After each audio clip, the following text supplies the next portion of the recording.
জুলাই আন্দোলনে ৮৪৮ শহীদদের তালিকা আন্তর্জাতিক অপরাধ ট্রাইব্যুনালে জমা দিয়ে অভিযোগ দায়ের করেছেন বিএনপির নেতাকর্মীরা। এই মুহূর্তে কথা বলছেন তারা, সেখানে যাচ্ছি সরাসরি।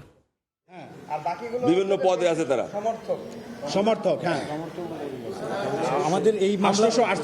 আমাদের এই মামলার উদ্দেশ্যটা একটু বলি আমি। সেটা হলো, সাংবাদিকরা বলবেন এগেইনস্ট দ্য জার্নালিজম, এগেইনস্ট আমি শরীফুল ইসলাম শাওন, সাবেক ছাত্রনেতা রাজশাহী বিশ্ববিদ্যালয় এবং এই মামলার সেলের আমি সঙ্গে কাজ করি এবং কৃষক দলের আমি কেন্দ্রীয় সদস্য, আর হলো মামলার বেগম খালেদা জিয়ার মামলার বাদী।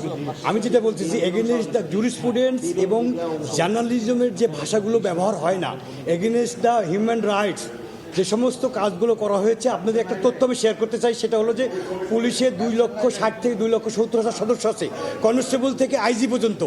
তার 1,20,000 থেকে 30,000ই they are all from Gopalganj. Note the point please, all sort of সাংবাদিক।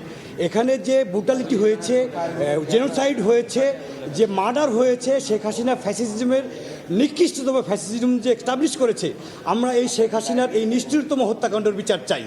ধন্যবাদ সবাই।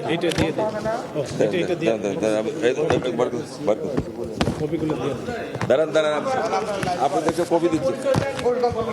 কার?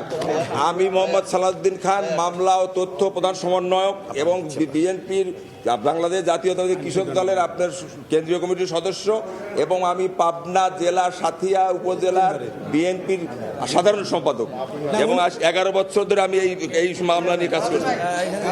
দুটো করে কপি দেবো, প্রত্যেকে দুটো করে কপি পাই। এটা খোলো, এটা খোলো। না আমি দিচ্ছি না,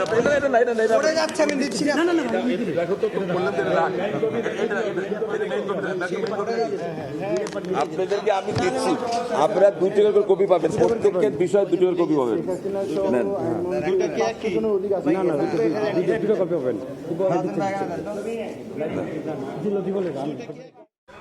জুলাই আন্দোলনে ৮৪৮ শহীদের তালিকা আন্তর্জাতিক অপরাধ ট্রাইব্যুনালে জমা দিয়েছিলেন বিএনপি এবং সেই বিষয়ে নেতাকর্মীরা কথা বলছিলেন। আমরা সরাসরি যুক্ত ছিলাম সেখানে।